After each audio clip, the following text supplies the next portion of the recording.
Hello, diabetes is the leading endocrine disorder. 1 in every 10 adults nowadays are suffering from diabetes, and it is a multi-system disorder and it is associated with many comorbidities. So when a patient with diabetes come for surgery and anesthesia, we have some unique challenges to manage that patient and minimize the morbidity and mortality. So in this topic, I will talk about the anesthetic management of a patient with diabetes. In this, I will talk about the pre-anesthetic evaluation. I'll talk about the special things which we do in a diabetes patient regarding the history, their perioperative blood sugar management. I'll talk about the perioperative glycemic control which we need to practice, and intraoperative emergencies which we can face in these patients, right? So we will talk overall about how we manage these patients. So let us start our discussion with pre-anesthetic evaluation. So in patient with diabetes, apart from a regular history which we take in any patient coming for pre-anesthetic checkup, there are some special things which we need to do. We need to evaluate these patients for diabetes history. That is the type of diabetes, the drugs they are on, the control of the blood sugar level, etc. And we also need to examine the multiple system which can get affected by the diabetes. This both would affect the anesthetic care and perioperative risk in these patients. So let us start our discussion. How do we take diabetes history of a patient? So we need to ask the patient about the type of diabetes, or we need to see the medical records of the patient about whether they are suffering from type 1 or type 2 diabetes, because there are some unique management plan we need to practice depending upon the type of diabetes. We all know type 1 diabetes mellitus need a basal insulin level. They need a basal insulin level. So we simply cannot stop the insulin regime of these patients, right? Plus, these are the patients, the type 1 diabetic mellitus. They are at a huge risk of diabetic ketoacidosis during stressful condition. So they are at a risk of diabetic ketoacidosis and they need a basal insulin level. And type 2 diabetic patients, type 2 diabetic mellitus, they are more at a risk of hyperosmolar hyperglycemic syndrome, and at a very stressful high level of stress they are also at a risk of diabetic ketoacidosis. So we need to know the type of diabetes. Then we need to know the level of blood sugar control. What is the level of blood sugar control? So in level of blood sugar control, we need to know the average and range of blood sugar level,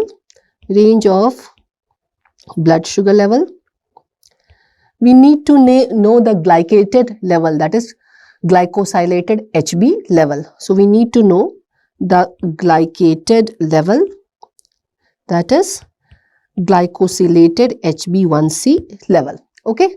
Then we need to know the frequency of blood sugar monitoring, the requirement of blood sugar monitoring, what is the frequency.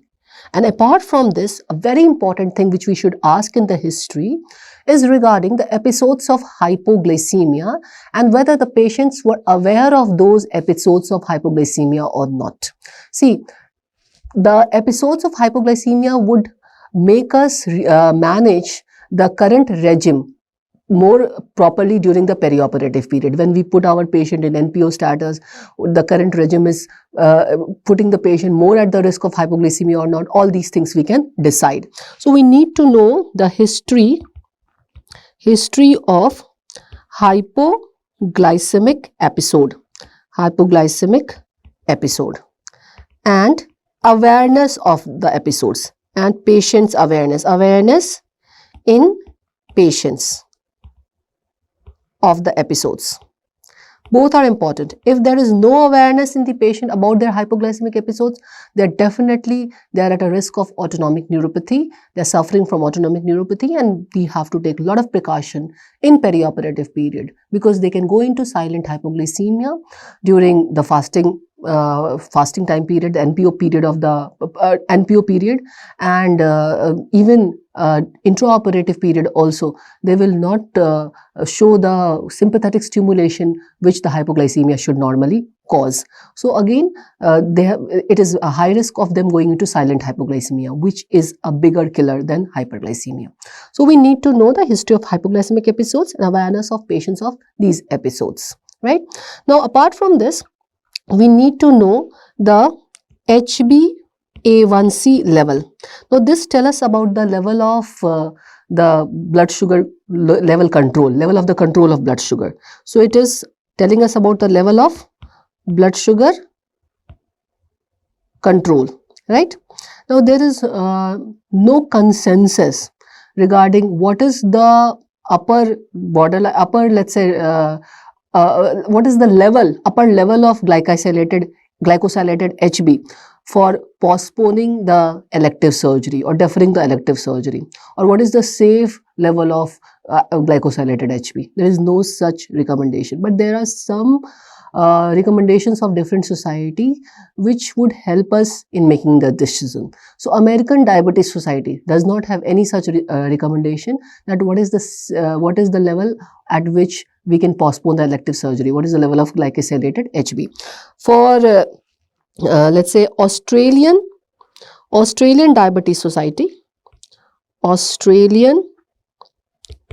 Diabetes Society, they give the threshold that if the glycosylated HB is equal to 9%, it requires postponement of the elective surgery and further management of the patient. And the Society of Great Britain and Ireland Anesthetic Society, they say that glycosylated HB level more than equal to 8.5%, right? This requires postponing the elective surgery and further management of the patient. So what exactly we should do? See, number of time patient come to us months before the surgery. The diabetic patients are sent because they are associated with multiple comorbidity. So they are sent few months prior to surgery, elective surgery. And in that case, if we find the glycosylated HB deranged, well, we can talk to the endocrinologist about the blood sugar control of this patient, and we can let's say surgery is already delayed, it is late. So we can let's say manage the blood sugar. We can try for a better blood sugar control, and that would the glycosylated HB would give us an indication that present blood sugar control, the present regime is not very good for the patient. So the management would become more better. But if patient comes few days prior to surgery with a deranged glycosylated HB, well, again with a proper blood sugar control, we can take that patient also for surgery, right? The various studies have shown that there is no such association of increased morbidity and mortality with the level of glycosylated HB. If we do a proper perioperative management of that patient also, the outcome is similar like a patient with a good control. Okay, so there is no such things that we need to postpone the surgery, but these are the recommendations we need to keep in mind. Okay, now next thing which we need to take in this patient is medication history. Well, they are on they may be on oral hypoglycemic agent, basically your type 2 diabetic patient mostly on oral hypoglycemic agents, right? Or they may be on the insulin regime. How do we manage these regime, right? Oral hypoglycemic agents needs to be stopped 1 day prior to surgery, at the night before the surgery, and should not be taken in the morning of the surgery, right? So oral hypoglycemic agent discontinued. This is discontinued evening prior to surgery and not taken on the morning of surgery, If the patient is on insulin, what do we do? If the patient is on insulin, well, it depends upon, we need to know which regime the patient is on. Patient may be on combination of short-acting, long-acting insulin. Patient may be on the mixed TARD, that is mixed short-acting and long-acting insulin. So what exactly we need to follow in these patients? First of all, we need to know about the insulin, common insulin preparation, which is used for managing these patients. So this is just a list of the common insulin preparation which is used. So Lispro, or your regular insulin, which can be given subcutaneously or IV, your NPH subcutaneously, Glargine and Detamir. These are the common insulin analog preparations. Now we need to know what is their onset of action, what is their peak action, and what is the duration. The duration is very important because it will help in deciding that which preparation we need to stop, which preparation we can continue for a basal insulin level in these patients. So as you can see that regular insulin, subcutaneous and IV, they both are of short duration. If subcutaneous, 4 to 8 hours, and if IV patient is taking, hardly 1 hour. And Lispro duration is 3 to 5 hours. And NPH, Glargine and Detamir, these are long acting. So if a patient is on combination of short acting and long acting, or short acting and intermediate acting, what should be our approach?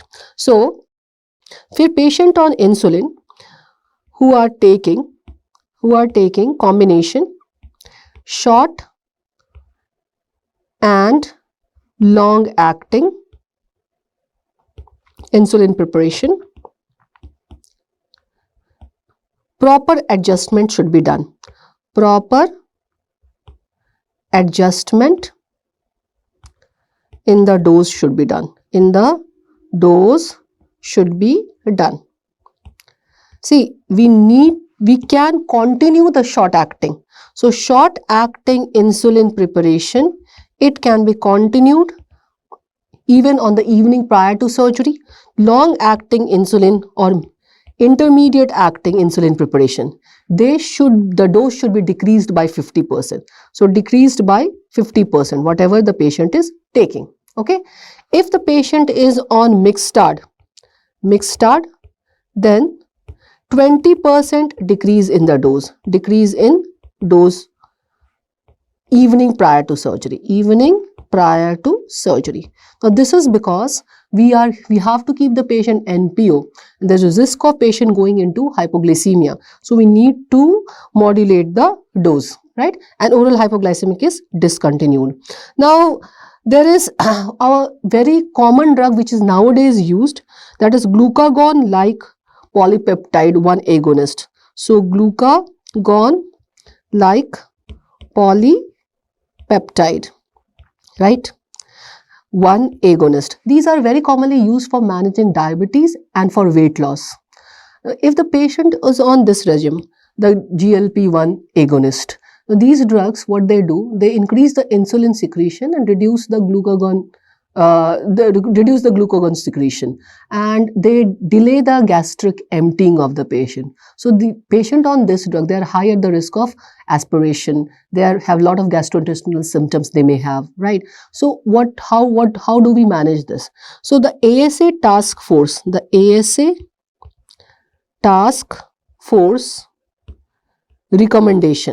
recommendation for glucagon-like polypeptides, recommendation.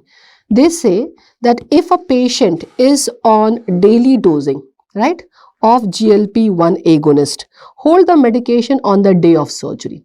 If the patient is on weekly regime, hold the medication a week prior to surgery.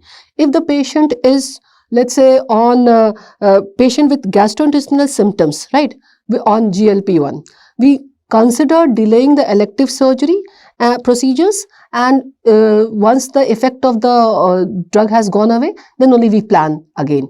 And if the patient does not have the abdominal symptoms like this, that is nausea, vomiting, retching, abdominal pain, and they have not followed this, right, that is stoppage before 1 week prior to surgery or on the day of surgery, right, we should proceed with full stomach precaution. We can go for RSI in these patients, rapid sequence induction intubation, because they increase the risk of aspiration. Okay. Now, there in developed country, there is one more very, let's say, not a common, but a regime of insulin, that is your continuous subcutaneous insulin therapy. So, there is something called continuous insulin therapy. Now, this is planted subcutaneously in the patient, and this is a continuous insulin therapy. There is no recommendation for this continuous insulin therapy. Just one thing we need to remember: if a patient is on continuous insulin therapy, blood sugar monitoring should be done every hour. So hourly blood sugar monitoring has to be done in these patients who are on continuous subcutaneous insulin regime. Okay, so this precaution we need to take.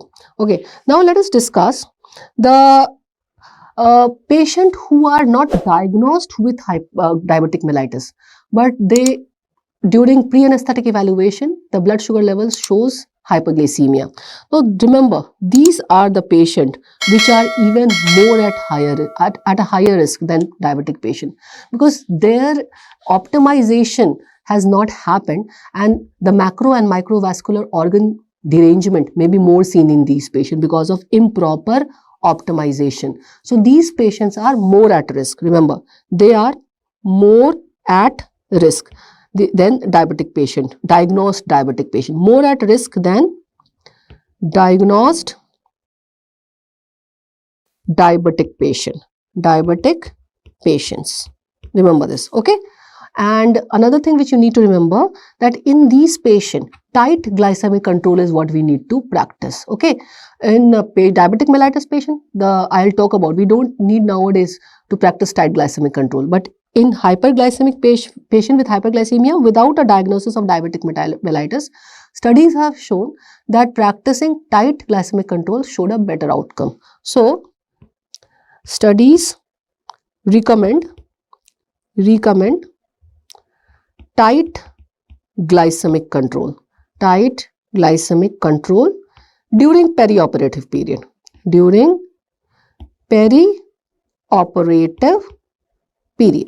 Okay, we need to remember this.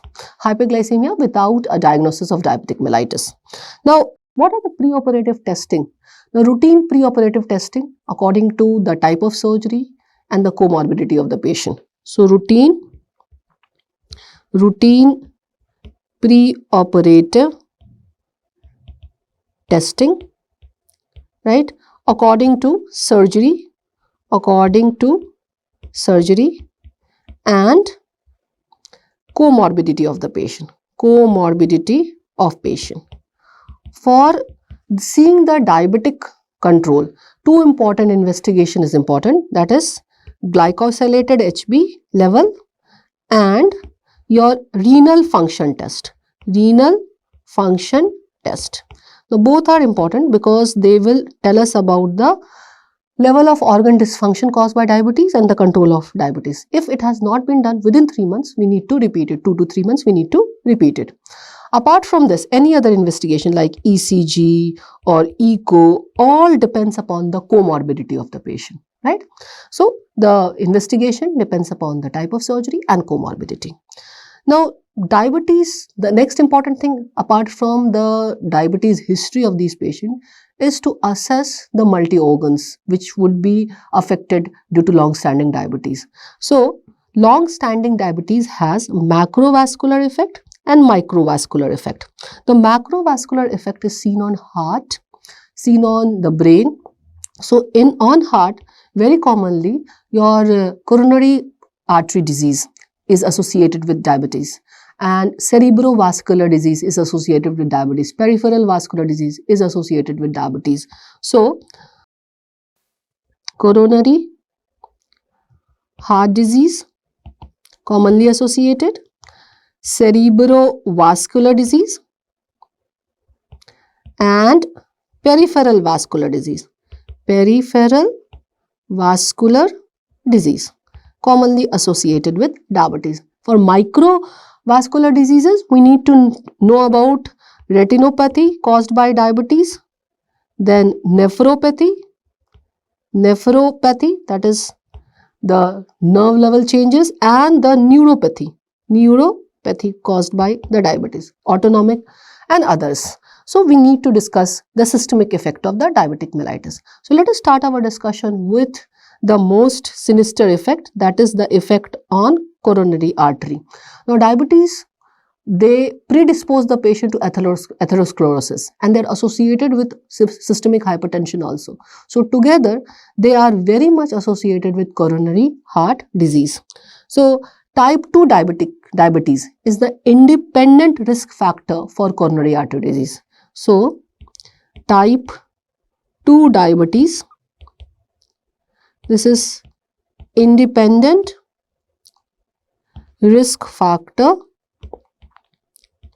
for coronary artery disease. And in diabetic patient, the coronary artery disease presentation may vary from the normal patient, and they may present atypically, and they may be sometimes they cause asymptomatic coronary artery disease, which can even be more fatal because of the unawareness. So diabetic patient with coronary artery disease may be asymptomatic, or with altered symptoms, Diabetes and insulin dependence, right, they are independent risk factors for your number of cardiovascular or number of, let's say, perioperative risk assessment regimes assessing the cardiovascular risks, like revised cardiac index risk factors, right? So diabetes and insulin dependence is a risk factor, in number of commonly used tools for assessing cardiac risk. Commonly used tools for assessing cardiac risk, right? So association of diabetes and coronary artery disease is very, very tight, and both make the perioperative risk, they both increase the perioperative risk and make the management more complex. Then association of cerebrovascular disease. Now cerebrovascular disease is an important cause of morbidity and mortality in diabetic patient. So cerebrovascular disease is important cause of morbidity and mortality.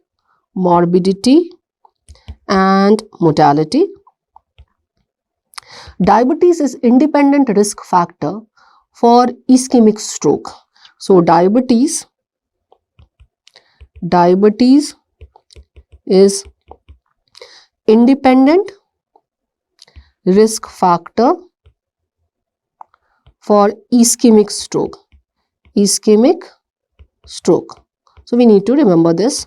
And association of diabetes with different comorbidity like hypertension, your dyslipidemia, obesity increases the risk of cerebrovascular disease even more. So comorbidities associated with diabetes,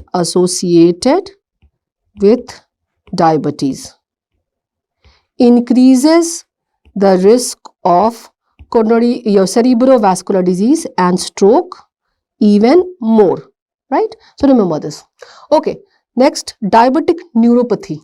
Now diabetic neuropathy, we need to define it, we need to know the exact definition, and it has implication both on general anesthesia and regional anesthesia. So diabetic neuropathy is classified into distinct clinical syndrome, which includes distal symmetric polyneuropathy, autonomic neuropathy, polyradiculopathy, focal mononeuropathies, and mononeuropathy multiplex. It's a combination. It is clinical syndrome which includes these different combinations. Okay, and patient with diabetic neuropathy, they are treated with lot of antidepressant and let's say anticonvulsant medications,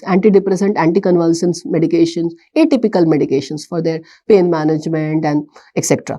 And these medications insensitizes our anesthetic agent which we use during general anesthesia. They interact with the drugs of general anesthesia.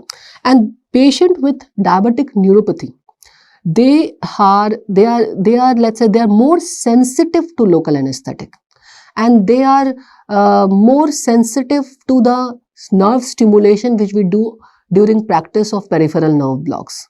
So in these patients, we need to take some precaution, like peripheral nerve stimulation should be avoided, ultrasound guided should be preferred, and the dose of local anesthetic should be decreased. So patient of diabetes associated with neuropathy, presenting with symmetric any of these distal symmetric polyneuropathy, autonomic neuropathy, polyradiculopathy, focal mononeuropathies, and mononeuropathy multiplex.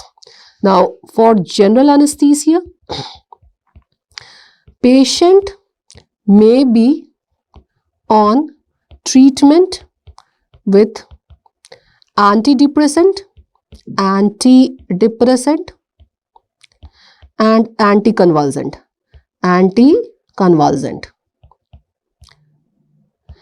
All this interacts with our anesthetic agent.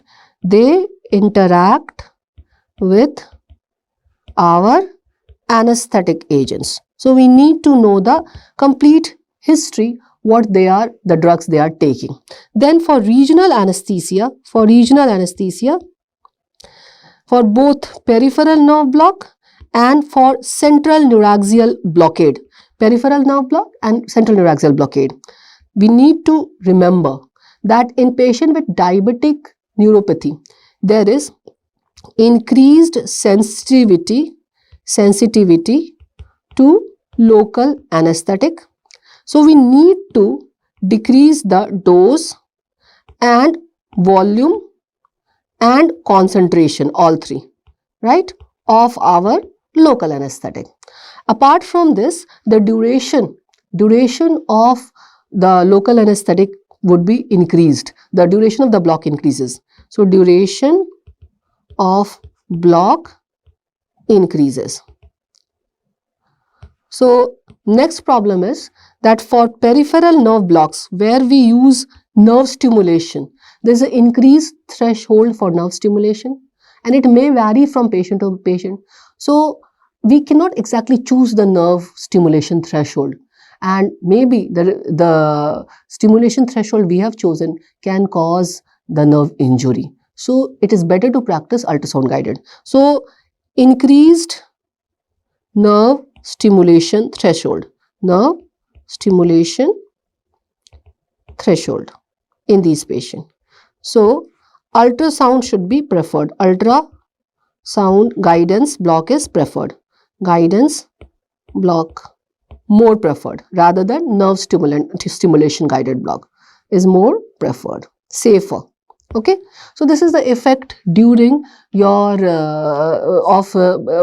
diabetic neuropathy on your regional anesthesia and general anesthesia. Now let us talk about very important systemic dysfunction caused by diabetes, that is diabetic autonomic neuropathy.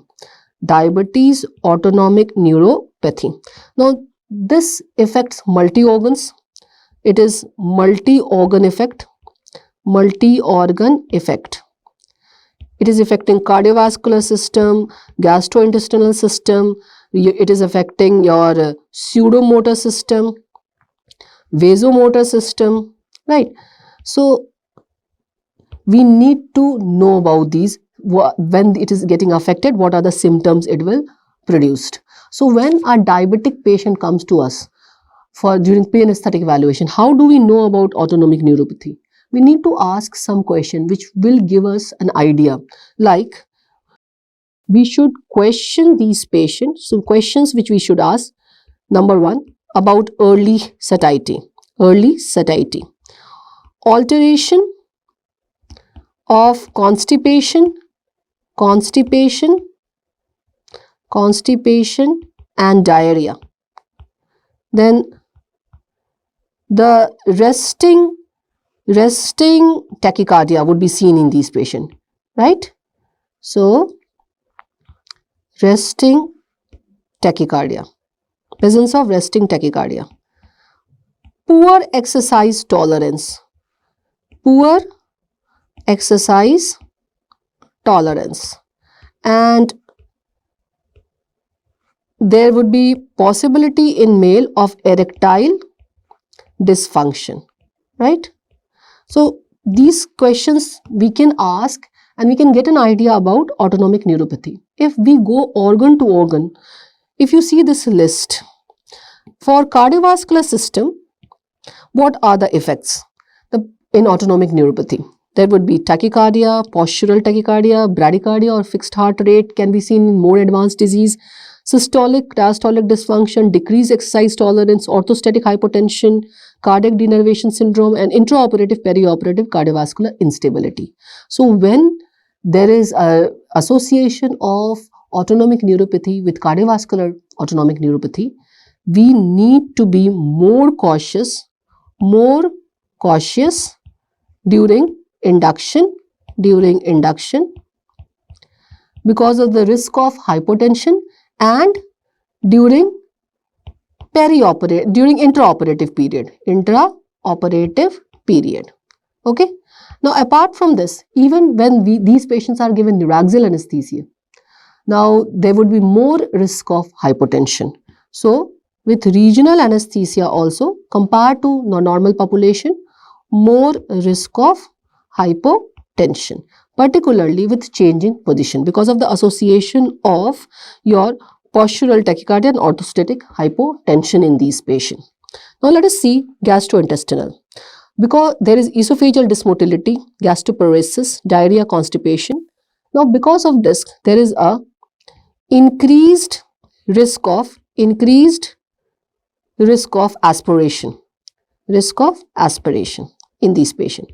So we need to be careful. Apart from this, constipation, association of constipation, we need to minimize the opioid in these patients. So minimize opioids, right? Now apart from this, these patients may be associated with sleep apnea, and because they are associated with sleep apnea, their airway difficulty may be present in these patients. So airway difficulty. So they should be screened.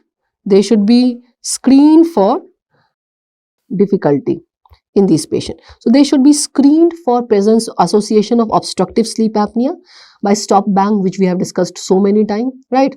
By history of snoring, right? Excessive day somnolence, excessive day sleeping, etc.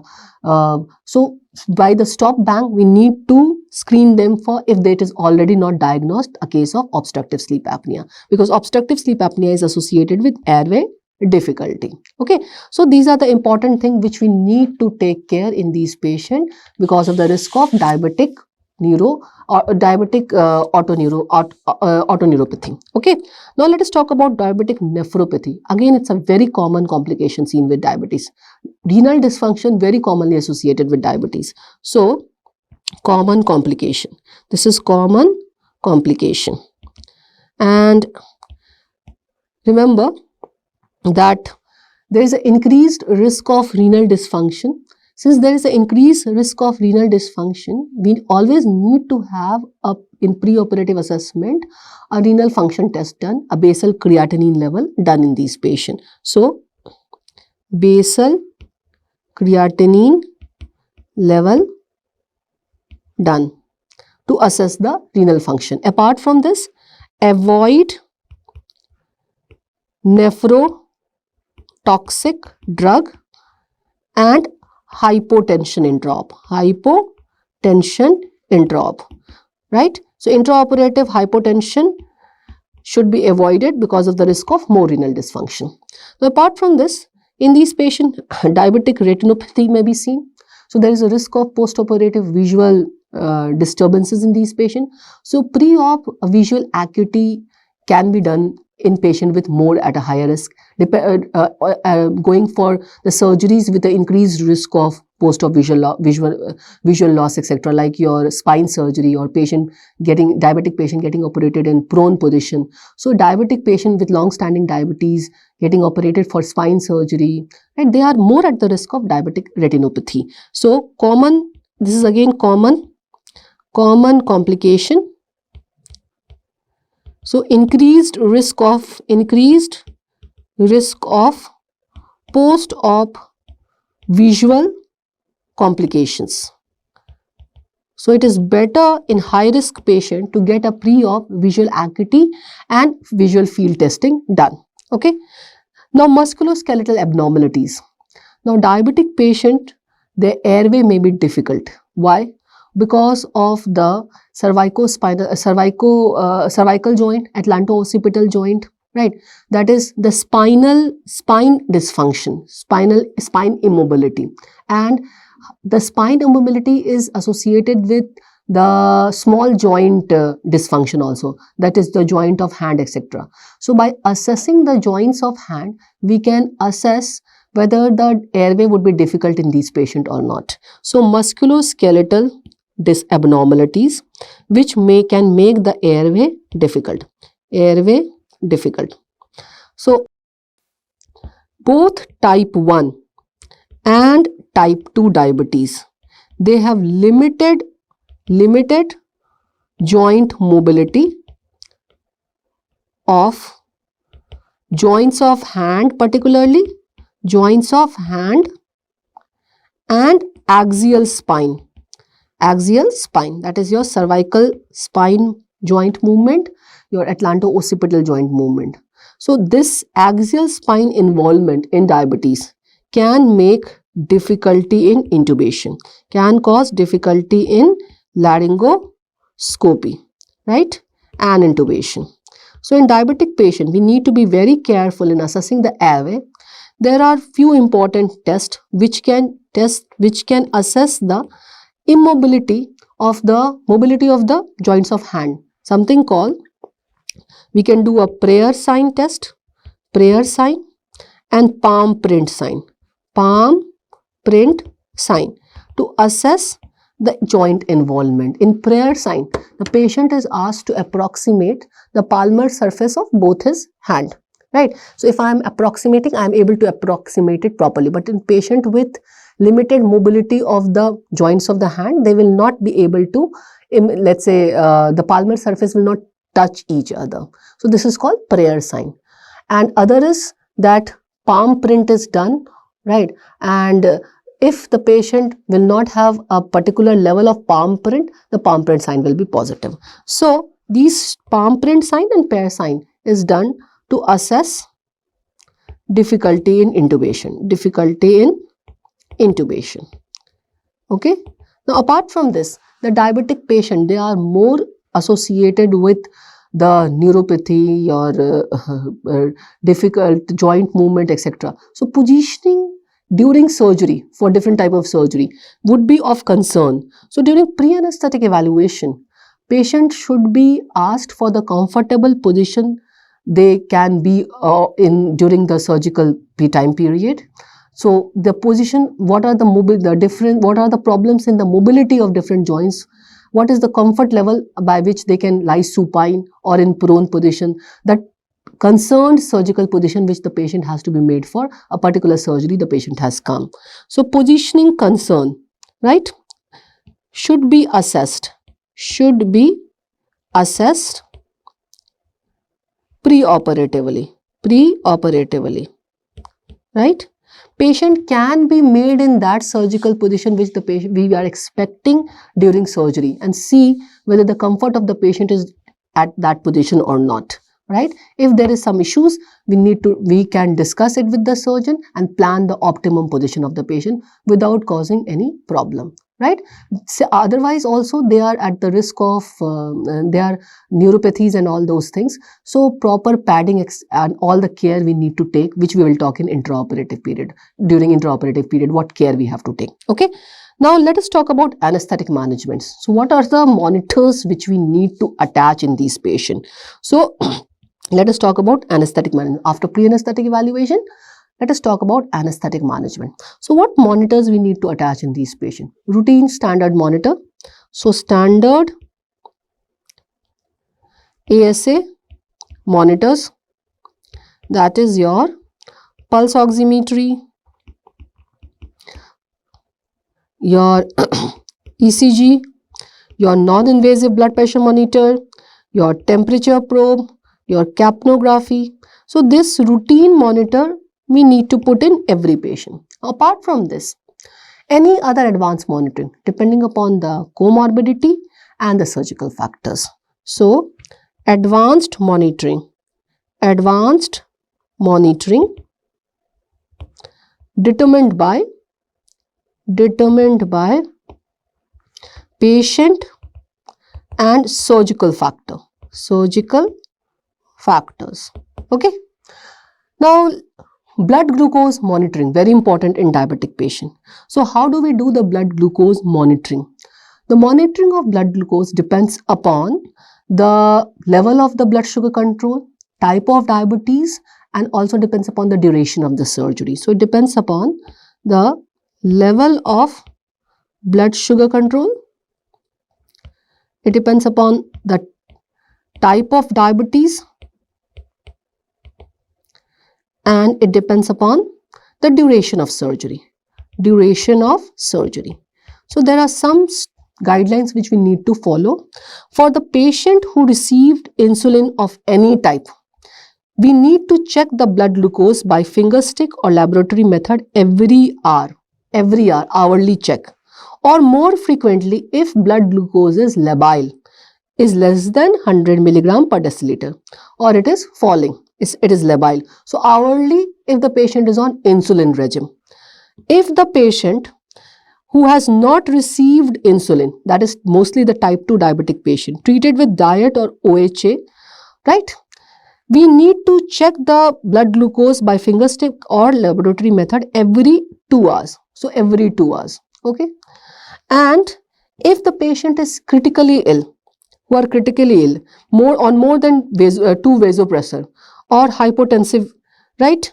In this, venous or arterial blood should be used instead of finger stick samples. We need to take a care that instead of finger stick sample, we need to go for venous or arterial blood sample to check the blood glucose, because the perfusion of this area may not be adequate as the changes in the capillary perfusion.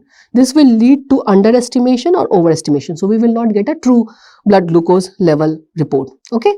So blood glucose monitoring hourly if the patient was on insulin, 2 hourly in case of patient on OHA, right? And for ICU patients, we need to monitor it by venous or arterial blood, not by finger stick method. Okay. Now, continuous glucose monitoring. This is a device which is sometimes implanted in few patients subcutaneously or intradermal it is placed. Now, the role of this for perioperative blood sugar monitoring is not specified anywhere, right? Number of time it causes disturbances during the surgery. So it is not so recommended. So continuous glucose monitoring is not recommended during perioperative period. It is generally used for patient's own glucose monitoring. It's a device which is implanted in the patient, which measures the blood sugar level, and the result is reflected on the app or the mobile, present on the mobile or any device of the patient. So this interferes during the surgical time period. So it is not recommended during perioperative period. Okay. Now let us talk about glycemic target. What is the glycemic target? Now this is a very important question. Whether we should practice a tight glycemic control or we should practice regular glycemic control. What is our target? So I want you people to remember that target blood sugar level in perioperative period, most of the institution, what they recommend is between 140 to 180 milligram per deciliter. So optimum perioperative glucose target is not very clear, but most of the institutes and most of the societies, they recommend it between 140 to 180 milligram per deciliter. So this should be what we need to practice. Actually, previously, before let's say 2 decades, tight glycemic control was practiced, and that was based on a very important study, I would say rather landmark study done by Vandenberg. So in 2009, right, Vandenberg did a landmark study, right, landmark study, in which he compared the intensive insulin therapy, intensive insulin therapy, that is the target insulin between 80 to 110 milligram per deciliter, keeping this with the standard, intensive insulin therapy. He practiced intensive insulin therapy and kept the target blood sugar level between 80 to 110 milligram per deciliter, and said this, the group in which the tight blood sugar level was kept under the tight regime, they had a better outcome. So the practice of tight blood sugar control started. But that regime was causing a lot of hypoglycemic episodes, especially in the critically ill patient.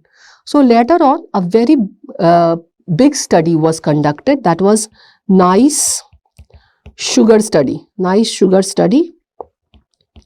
Now this study compared the tight glycemic control with the standard glycemic control.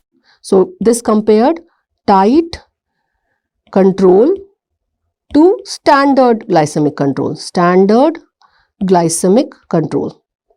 okay, and they found that with standard glycemic control and tight glycemic control, the difference in morbidity and mortality was not much, but with tight glycemic control there was more and more episodes of hypoglycemia, which was causing more difficulty in managing these patients. So what they recommended, that standard glycemic control is better. So this is better. So most of the societies, they have placed their recommendation on this NICE sugar study, which was done on a huge cohort of the patient, right? So if we see the recommendations of different societies, like Society of Thoracic Surgeons in year 2009, they conducted a study and they said that the target glucose level should be between 150 to 180. Then Institute for Healthcare Improvement, the target glucose level in perioperative period should be less than 180 milligram per deciliter. Then American College of Physicians, between 140 to 180. Surviving sepsis campaign, less than 180 should be our target.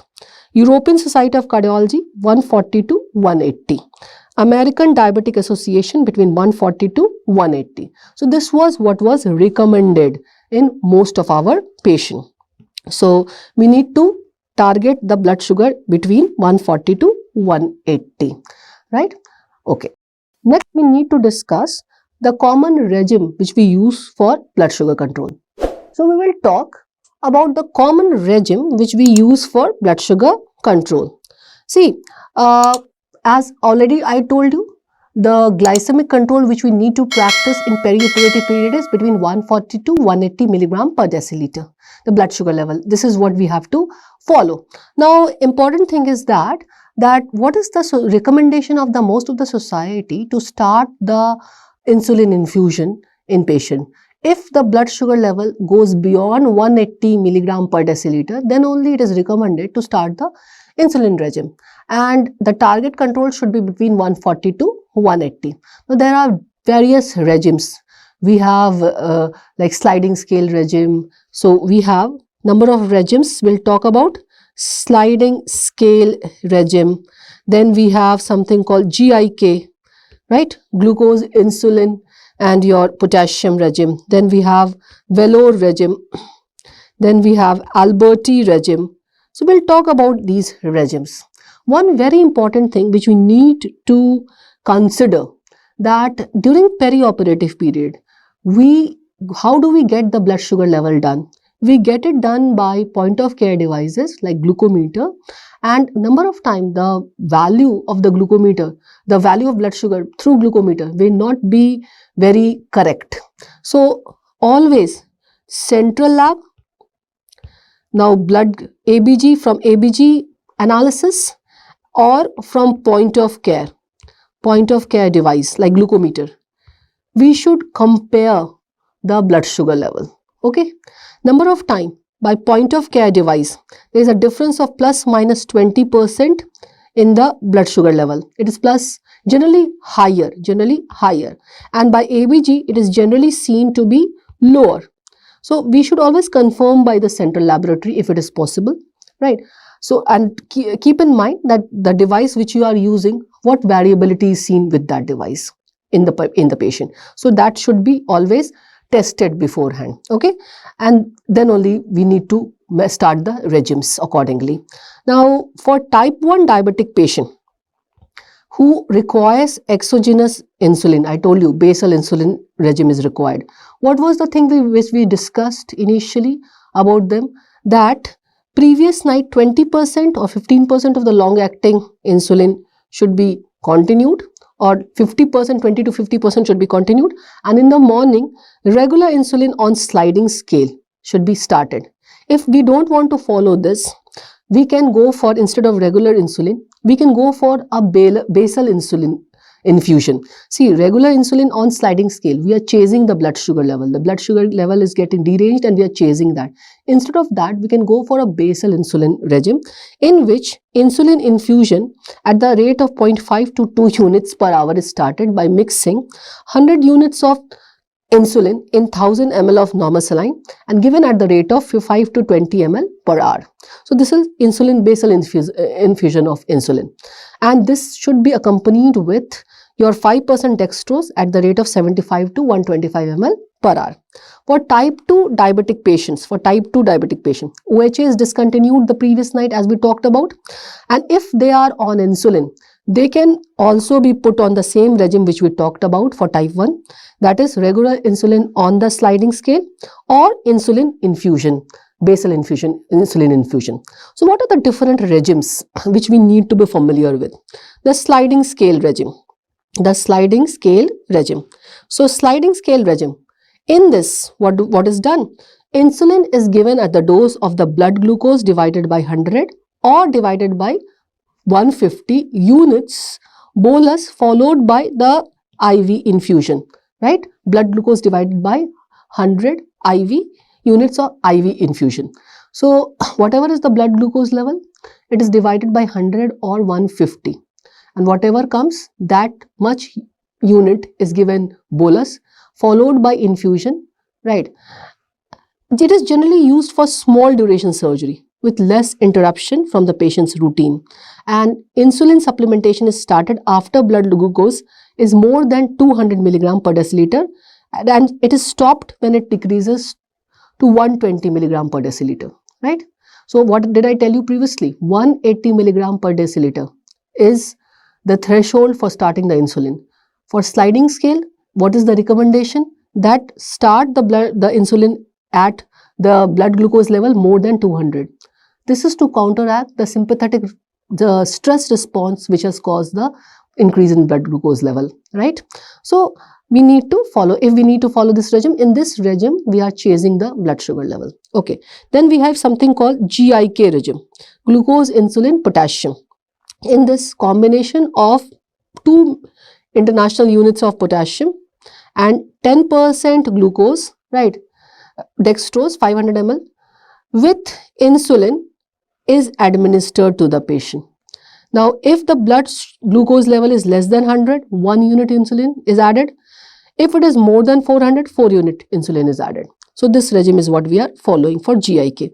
So in this, 2 milliequivalent of potassium and 10% dextrose is taken, and that in that insulin is mixed according to the blood sugar level of the patient. Then we have velour regime. In velour regime, again, depending upon the blood sugar level, more than 300, 6 international unit of insulin is given in normal saline, with normal saline fluid 100 ml per hour. If it is between 250 to 300, 4 units of insulin and now the dextrose instead of normal saline. So we follow this regime, okay, if we are following the velour regime. And Alberti regime, this regime says that if the blood glucose level is less than 117 2 units of insulin, between 117 to 200, 3 units of insulin, and more than 200, 4 units of insulin per hour. In 500 ml of 10% dextrose with 10 milliequivalent of potassium, right? And 15 units of insulin at a rate of 100 ml per hour, right? 3 units per hour is the basal infusion. So this regime, Alberti regime, they have started a basal infusion.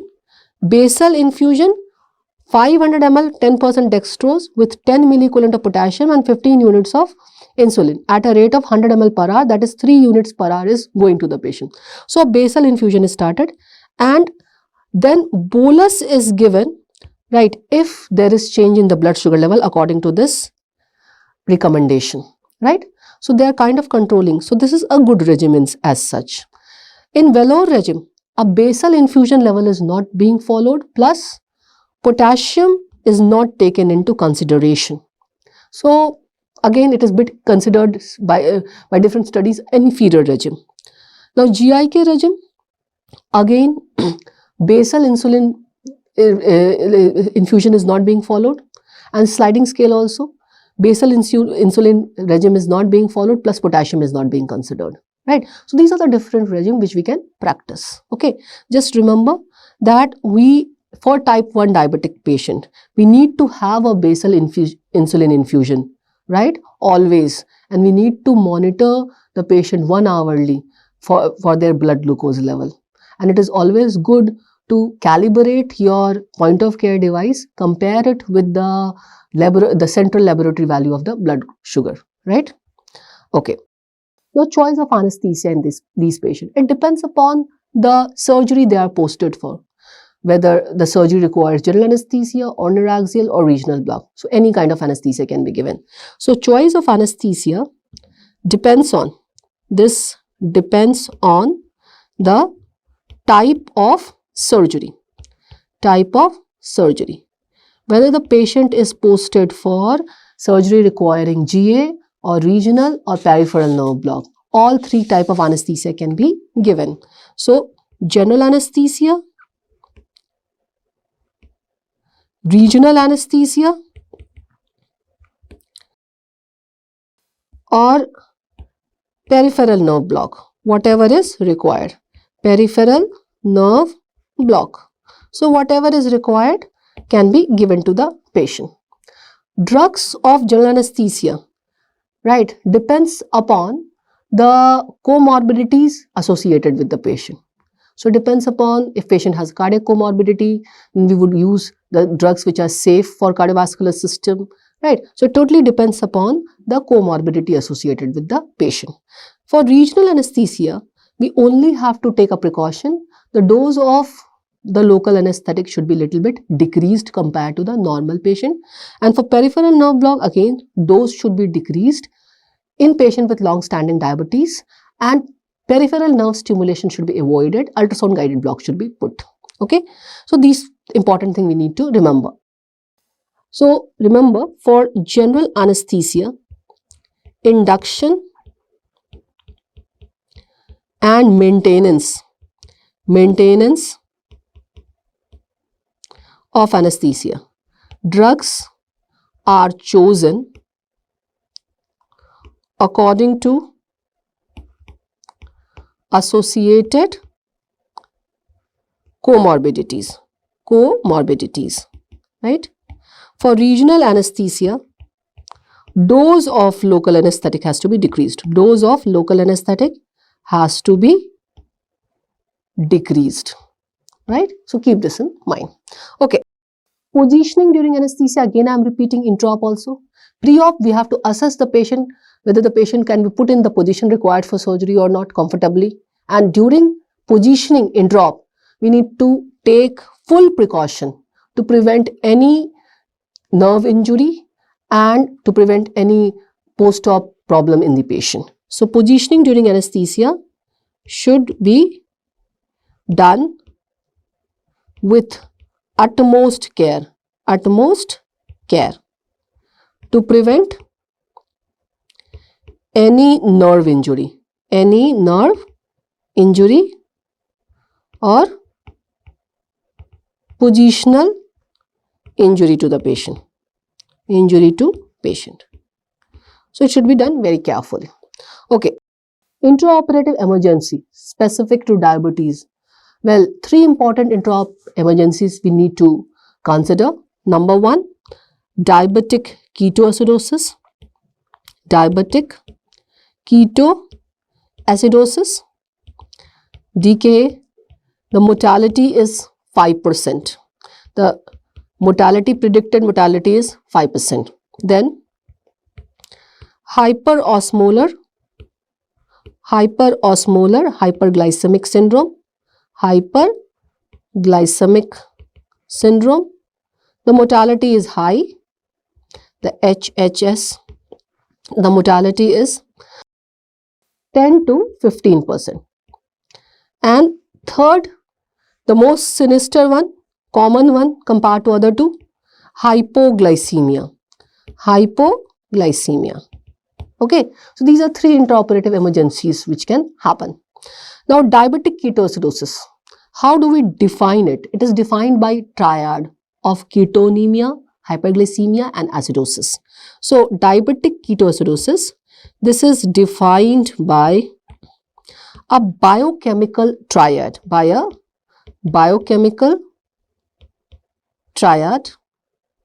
that is ketonemia, the ketone bodies in the blood, ketonemia, hyperglycemia and acidosis, right? So 3 important biochemical triad for diagnosing diabetic ketoacidosis. Now, what is the pathophysiology? Why is this happening? In diabetic patient, due to insufficient insulin effect, what happens? The lipolysis and the metabolism of the free fatty acid, right, is blocked. And because of this blocking of the lipolysis and the metabolism of free fatty acid, the metabolic byproduct acetoacetate and beta hydroxybutyrate accumulates. So, because these are in the acidotic product, the acetoacetate and beta hydroxybutyrate, they cause the increased anion gap metabolic acidosis, their accumulation cause. So, what happens? The pathophysiology.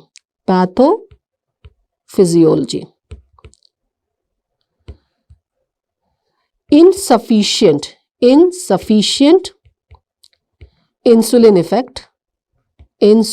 effect. There is insufficient insulin effect to block the lipolysis, and metabolism of free fatty acid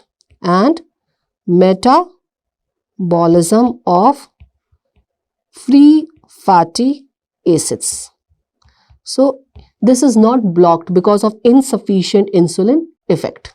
And this results in accumulation of the byproducts, that is acetoacetate and beta hydroxybutyrate.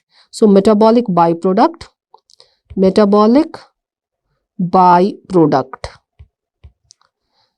acetoacetate and beta hydroxybutyrate accumulates. This accumulates, and the accumulation causes high anion gap metabolic acidosis, right?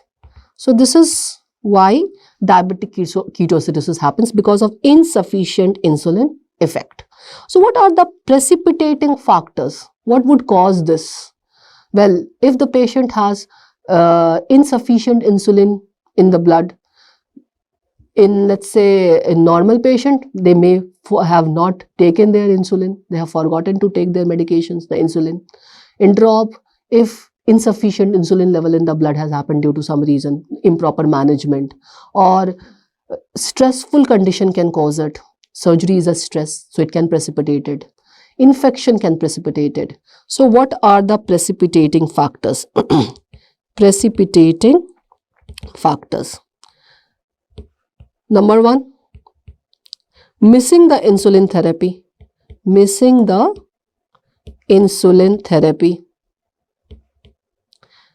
then intercurrent illness,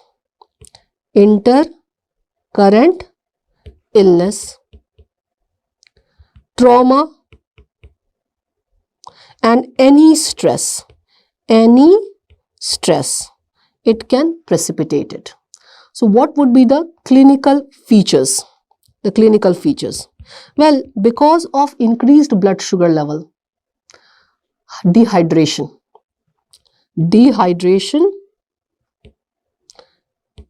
nausea and vomiting, abdominal pain,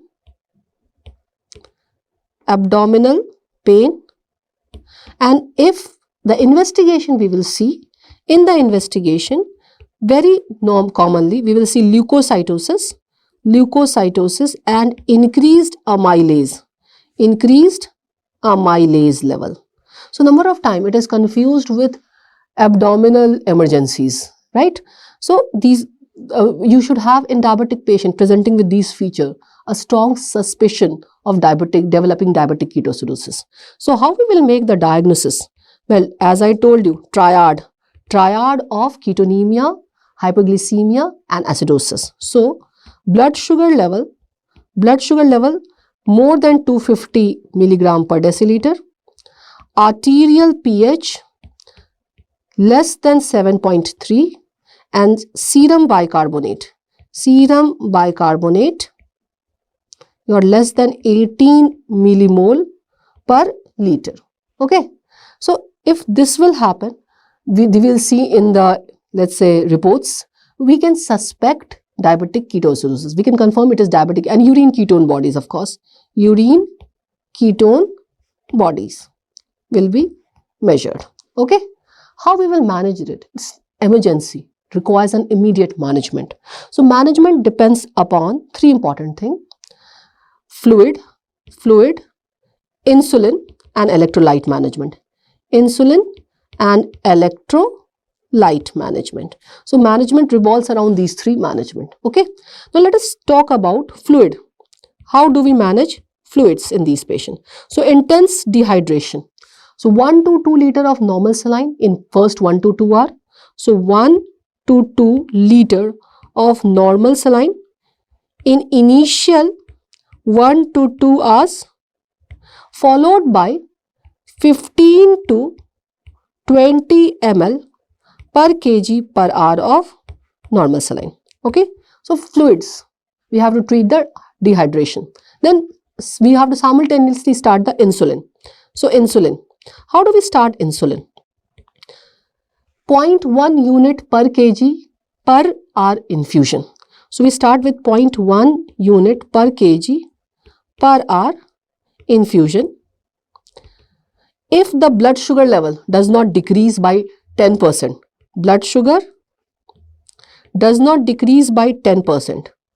we give a bolus of 0.1 unit per kg. So a bolus is given. Okay, and when the blood sugar is less than 250 milligram per deciliter, we add glucose, 5% dextrose. So 5% dextrose is started to prevent patient going into hypoglycemia. Then potassium, correction of potassium. Now total body potassium is decreased, right? But when the report is there, it may come normal, right? It may come normal because of the acidosis, or it may even come higher. But overall, there is a potassium deficit. So overall, there is a potassium deficit. If urine output is more than 0.5 ml per kg per hour, we start the potassium at the rate of 10 to 40 milliequivalent per hour. Okay. Apart from that, if we see the pH, the other things, pH, if it is less than 6.9, we can give bicarbonate. And apart from that, other correction, phosphate is corrected by after seeing the investigation. Then treat the cause and close monitoring of the blood sugar and other. So this is how we manage diabetic ketoacidosis. condition which can cause high mortality, right? It's an emergency which requires a very intensive management. Okay, next emergency is your hyperosmolar non-ketotic coma. Now in this, what happens? The mortality is very high, 10 to 20%. Here the blood sugar level is increased higher than your diabetic ketoacidosis. So blood sugar is above 600 milligram per deciliter, and hyperosmolality is 320 to 350 milliosmol per liter. And neurological sequelae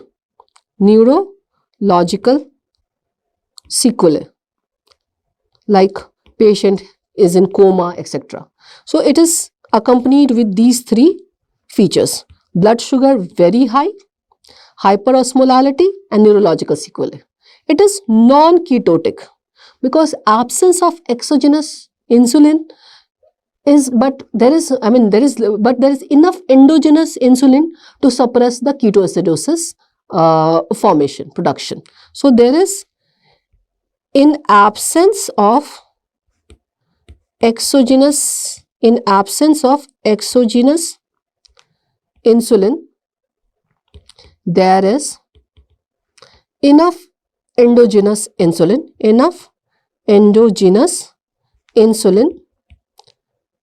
to suppress ketoacidosis formation, to suppress ketoacids production.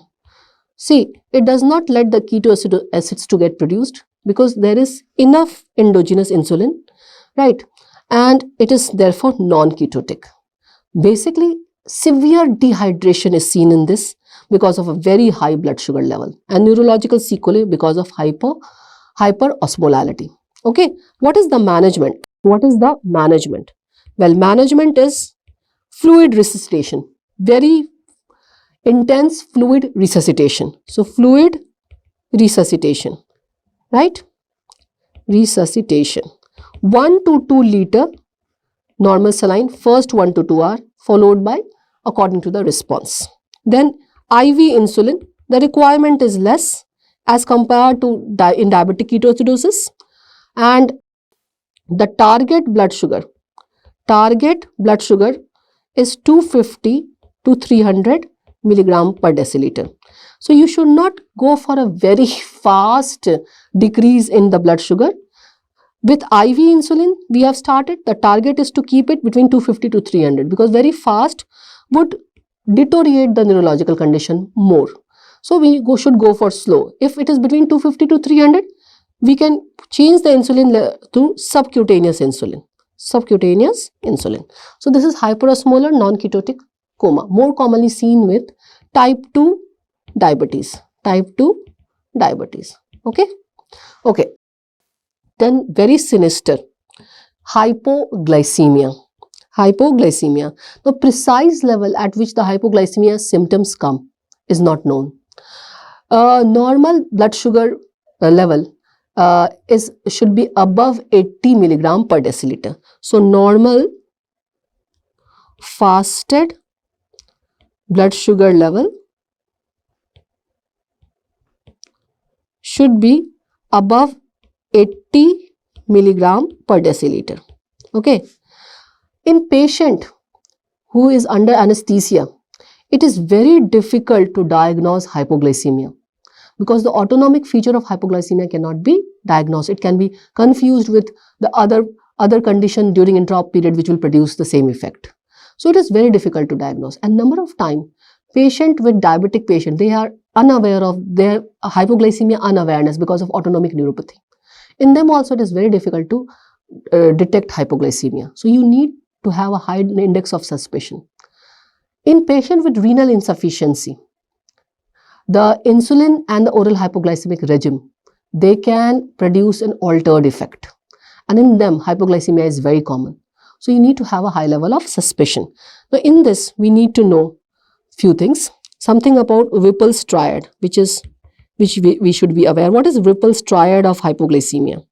3 things: symptoms, symptoms of neuroglycopenia. Brain is totally dependent upon glucose. So when the blood glucose level is less than 40, 45, the neuroglycopenia symptoms come. Symptoms of neuroglycopenia. Then blood sugar less than 40 milligram per deciliter, and relief of the symptom by glucose administration. Relief of symptom by glucose administration. So this is something called Whipple triad of hypoglycemia. Now when the blood sugar is less than 70 milligram per deciliter, the subclinical feature of subclinical stress response comes. So there is a subclinical stress response. Okay, but if the blood sugar level is less than 40, this is called severe hypoglycemia. Severe hypoglycemia, right? In this, the overt sign of the responsive autonomic nervous system will come. So the neuroglycopenic symptoms, right? Like patient will become drowsy if not under anesthesia, speech disturbances, blurred vision, coma and death, right? Coma and death has been seen. Okay, so we need to treat it immediately. It is condition which can cause irreversible brain damage, and this is with condition with high mortality. What is the management? So management is 25 gram IV dextrose, right? That is 50 ml of dextrose 50%. So we give 25 dextrose, or 1 milligram glucagon. Glucagon can be given. If patient is not under anesthesia, if patient does not have severe hypoglycemic feature, simply a sugar or a solution or a fruit juice or sugar solution can manage this. Okay, so management is giving dextrose. Remember, as I told you, in patient with renal insufficiency, right, risk increases. Risk of hypoglycemia is more. And this is more commonly seen in patients who are on sulfonylurea. So patient on sulfonylurea, the oral hypoglycemic agent. So you need to have a high index of suspicion in patient with long-standing diabetes, and it is very difficult to detect under anesthesia. So that's why a regular blood sugar monitoring is must, right? We should follow the regime. Now, one very important thing which we need to know, people can ask you about something called how do we assess the perioperative risk in these patients depending upon the glucose control. There is something called glucose variability index. Glucose variability index. Glucose variability index. Okay, that is change in the measured level of blood glucose. So changes in measured level of blood glucose. So whatever blood glucose we are measuring, the changes seen in it. There are three things which measures this glucose variability index, which comes under glucose variability index. Number one, the SD, the standard deviation of the measured glucose blood sugar level. Number two, mean amplitude of glycemic excursion. This is something called MAGE. What is this? This is mean of absolute value absolute value of any change in glucose that is more than one standard deviation of entire set of glucose value,